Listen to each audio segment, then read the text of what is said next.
load, pa-search na lang po yung kakamitin natin na I offer my life.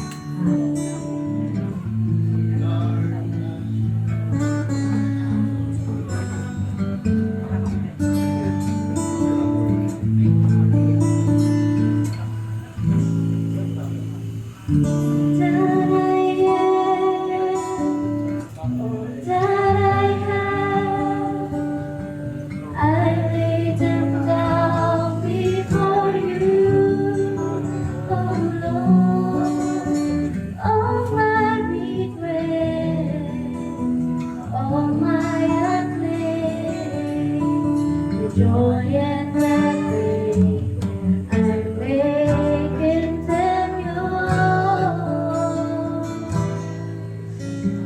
Lord, I offer my life to you, everything I've been through.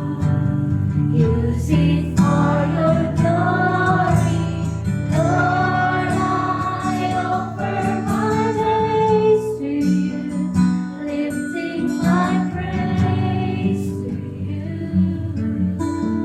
as a pleasing sacrifice. Lord, I offer you my Lord, I offer my life to you, everything I've been through. Use it for your glory, Lord, I offer my days to you, lifting my praise to you as a pleasing sacrifice.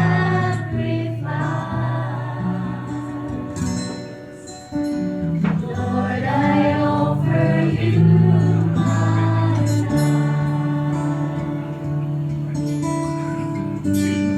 Bilang Diyos, kami po ay patuloy na lumalapit po sa iyo. At patuloy na kinikilala namin na kayo po ang Diyos na mabuti, ang Diyos na matapat, ang Diyos na hindi po nagbabago sa amin noon, ngayon at magpakailanman. Mahanga-hanga ang mga ginagawa mo, Panginoon, sa aming mga personal na buhay. Maging sa hapong ito, Panginoon, kaya patuloy po namin, Panginoon, na tinataas ang gawain ito ng pagtatalaga at pagpapasalamat, Panginoon, sapagkat kayo po ang may control ng aming mga buhay. Ikaw ang Diyos na siyang nangangalaga, Panginoon, sa amin. Ang katunayan, Panginoon, na kami po ay naririto ay nagpapatunay na kayo po ay mabuti sa amin. Patuloy po kayo mapagpala, Panginoon, sa mga aming mga puso, ang aming mga isipan upang makita po namin ang tunay na dahilan, Panginoon, ang layunin mo, Panginoon, sa buhay po namin. May taas ka, Panginoon, sa aming kalagitnaan. Ito po ang aming dalangin sa pangalan ni Jesus. Amen. Sige po mga kukulan. Ang gawain po ito ay Nawala, mic. gawain po ng pagtatalaga. Tayo po ay nag-dedicate ng bata. May ibang mga grupo na sila po ay nagpapautismo ng bata. Wala pong problema sa doon. Pero tayo pong Bible-believing Christians, ay naniniwala po tayo na pagtatalaga po, ino-offer po natin sa bansang Israel, ay ganun po yung ginagawa nila. On the 8th day, ay kanila po na itinatalaga at kanilang anak sa Panginoon. Ito po ay akto ng kanilang pagpapasalamat na si Yahweh ang nagkakaloob ng mga bata sa atin, ng baby. At makita po natin na lahat po ng tao na pinanganak ay meron pong layunin ng Diyos sa atin. Hindi po pwedeng walang layunin. Napakahalaga po ng purpose. At kapag hindi po natin nakita yung tunay na layunin, bakit po tayo pinanganak sa mundo nito, sabi ng Bible, life doesn't make sense. Walang kwenta ang mabuhay sa mundo nito kapag hindi po nakita natin yung tunay na layunin kung bakit tayo naririto. Halimbawa, bakit tayo nasa Pilipinas, wala tayo sa Amerika? Bakit ka Pilipino, hindi ka Amerikano? Bilang layunin, bakit pinanganak ka sa pamilya niyan, si Masem Sunday. Iba talaga yung mga pangalan ng mga anak niya. Dahil in the word, Sunday. Kaya meron pong layunin ng Diyos. Bakit siya pinanganak sa pamilya ni Mike at hindi sa ibang pamilya? Alam po ninyo, nung araw ito po hindi po kasi maganda yung pamilya na aking nakalakihan. Minsan naisip ko na nung ako'y lumalaki, sana yun na lang naging daddy ko. Sana yun na lang naging mami ko. Sana doon na lang ako pinanganak sa pamilya mo. Yung pala, hindi pala ganun. Meron palang layunin bakit ako pinanganak sa pamilya mo. Bakit ako inilagay ng Diyos sa pamilya mo. Si Miss Sunday, kaya meron layunin ng Diyos. Kaya pag hindi po natin nakita yung layunin, ako, wala pong kwenta. Makakaranas lamang tayo ng depression, anxiety sa buhay natin kapag hindi natin nakita yung tunay na layunin, bakit tayo isinilang sa mundo, bakit tayo narito. Yan pong layunin ay hindi po niyo makukuha sa eskwela. Hindi po tinuturo po yung purpose of life. Yan po sinulat po ni isang magaling na pastor, si Rick Warren. Si Rick Warren ay isa sa mga mega church sa Amerika. Sinabi niya sa kanyang libro na The Purpose-Driven Life. What on earth am I here for? Kabasin niyo ba yung libro niya? What on earth am I here for? Yun po yung The Purpose-Driven Life. Pag hindi pa nababasa yun, ay available pa yan sa National Bookstore. Kunin yung libro niya, at ang author niya ay walang iba kundi si Rick Warren. Ito po niya kinuha yun sa salita ng Diyos. At bibigyan ko po kayo ng dalawang dahilan kung bakit tayo pinanganak sa mundo nito. Unang-unang dahilan, bakit tayo narito, bakit si Sunday ay isinilang sa mundong ito. Unang-unang dahilan, siya ay nilalang ng Diyos para lamang mahalin.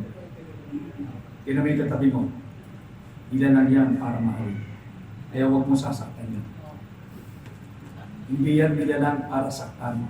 Hindi niyo pa napapansin kapag tayo nasasaktan, umiiyak tayo. Bakit? Kasi nadidefeat yung original design ng Diyos sa atin. Hindi tayo nilalang para saktan, nilalang tayo para lamang mahalin. Kaya yung sabi ng Bible, for God so loved the world. Tanggalin mo yung word, ilagay mo yung pangalan mo. For God so loved, yung pangalan nila, that He gave His one and only Son. Kaya ikaw ay nilalang para mahalin. Si Sunday ay nilalang para mahalin. Yung mga tao na nilalang na kaibig-ibig. Pero may mga tao na, nakakita na ba kayo ng tao na pag nakita niyo yung mukha niya, hindi lang sira ang araw niyo, wasak. Nakita ng tao, wala namang ginagawa sa inyo, pero pag nakita ninyo yung ba kumukulong doon ninyo. Yung mga taong ganun. Pero ano man ang itsura natin, tayo ay nilalang ng Diyos para lang. Pangalawang layunin, bakit ka pinanganak sa mundo ito? Nilalang ka ng Diyos, hindi lamang para mahalin, nilalang ka ng Diyos para alang sa Kanya. Para ka lang. Hindi ka lang para sa katabi mo. Hindi ka lang para sa pamilya mo. May masigit pa sa pamilya. May asawa ko. May masigit pa sa asawa ko. May masigit pa sa anak ko. Nilalang ako ng Diyos para lang ako sa Kanya. Hindi lang ako para sa trabaho ko. Kasi ni Sunday, nilalang siya ng Diyos para lang siya sa Kanya. Kaya pag naunawaan mo itong dalawang ito, paglabas natin dito, nilalang ako ng Diyos para lamang mahalin. Nilalang ako ng Diyos para lang ako sa Kanya. I tell you mga kapatid, anumang storms of life ang dumating sa buhay natin, pag alam mo kung ano ang layunin mo, bakit ka isinilang sa mundong ito, lahat ng yan mapagtatagumpayan. Malalampasan mo yan. Hindi ka magkakaroon ng anxiety o depression sa buhay mo. Kasi bakit? Alam mo kung ano ang layunin mo, kung bakit ka narito sa mundo. Ganyan, sinasabi. Itong verse nito na aking titignan ay para sa mga magulang At lalong-lalo na doon sa mga pangalawang magulang. Mga ninong at ninang, pakinggan ninyo ito. Mike, Giselle, pakinggan nyo ito. Ito sabi ng Deuteronomy chapter 6, verse number 4. Hear, O Israel, the Lord our God. The Lord is one. Isa lang ang Diyos natin. Tinignan natin po ang Diyos natin, ay hindi po tayo naniniwala ng maraming Diyos. Hindi katulad ng mga Greek at saka Roman gods. Marami silang gods and goddesses, and their ultimate God, lalo yung Greek mythology, ay walang iba kundi si Zeus. Sa Bible, yung isa lang. Hear, O Israel, the Lord our God, the Lord is one. Ito ang command niya sa atin. Mike and Lizelle, you must love the Lord your God with all your heart and your soul and with all your strength. And you must commit yourself wholeheartedly to these commands that I'm giving you today. Yan ang the first and the greatest commandment. Ano ang first and greatest commandment? Love the Lord your God with all your heart, with all your mind, with all your soul, and with all your strength. Yan ang dapat makita ni Sir Mike, ni Sandy, habang siya lumalaki na. Si Lord ang unang-una sa buhay ninyo. Siya yung love of your life. Hindi lang si Lizelle, ang love of your life. Ganun pa rin Lizelle, hindi lang si Mike. Ang love of your life ay walang iba kundi si Lord. Si God ang unang-una, hindi yung anak natin. Kasi pagka una si Lord, siya magbibigay ng divine protection kay Miss Sunday. Hindi lamang kay Miss Sunday, maging sa dalawa niyong ang anak, kapag nakita ni Lord na siya ang pinakaunang-una sa buhay mo. Sapagkat yun ang command, to love the Lord your God with all your heart, with all your mind, with all your soul, and with all your soul. And you must commit yourself wholeheartedly to these commands. I am giving you today. Verse 7, itong gagawin ninyo kay Miss Sunday. Repeat them again and again to Miss Sunday. Your children, talk about them when you are at home and when you are away on the journey. Lagi niyong pinag-uusapan si Lord, no? Habang lumalaki si Miss Sunday. When you're lying down and when you're getting up, tie them on your hand and reminder and wear them on your forehead. Write them on the doorposts of your house and your gates. Kaya yan ang command ni Lord sa inyo. No? Palaking ninyo si Miss Sunday na may takot sa ating Panginoon. Hindi lamang yun. Habang lumalaki si Miss Sunday, katulad ni Danny, siya lumalaki na nasa church siya, at umaattend siya ng Sunday school. Darating ang panahon na maglalakad na yung bata at makakaintindi na siya. Dapat si Miss Sunday ay makilala niya ang Panginoon. Lumaki siya na makilala niya ang Panginoon sa kanya. Sapagkat yun ang pinakaunang-una sa lahat. Makilala niya si Jesus at tanggapin niya si Jesus bilang Lord and Savior ng kanyang buhay. At yun yung Mike said, makikita yun sa inyo. Kayo mismo ang maglilid sa bata kay Miss Sunday para siya makakilala sa inyo. Nilid ko si Miss Sunday, si Sir, si Mike. Please subscribe to That Is My Lord.